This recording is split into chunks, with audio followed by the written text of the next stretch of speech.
Lehenengo mailako dantzariek egingo digute, dantzarieko dantza batekin entzutako dira, eta ondoren abantzizketako txantxo.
Lehenengo mailako dantzak. Hauek esteniko dugu orain abantzizketako txantxo dantza. Inauteri garaian abantzizketa eta amezketa inguruan egiten da dantza. Herriko gazteak baserri ibiltzen dira kuestazioa egiten. Horrela, arrautzak, oilaskoak eta olakoak dintzen dituzte, ondoren bazkarien bat egiten. Esta es una danza que se baila en la localidad guipuzcoana de Abantzizketa y Amezketa, en época de carnaval. Los jóvenes del pueblo recorren los caseríos del entorno y hacen la costación recogiendo pollos, chorizos, huevos y todo lo que les den para hacer una buena comida o cena. Aurrera, lehenengo mailako dantza.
hauek aterako dira, eta jarriko dira bere lekuan.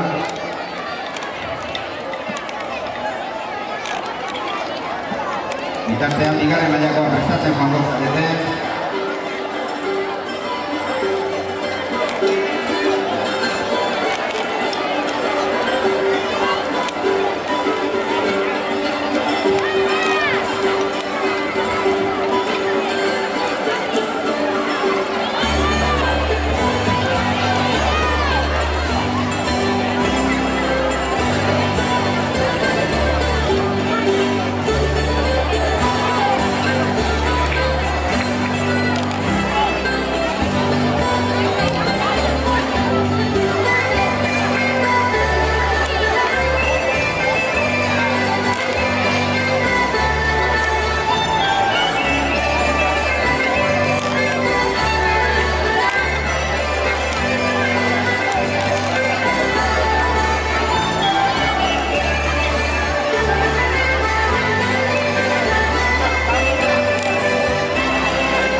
bigarren mailako ikasleek eskainiko digute polka pik.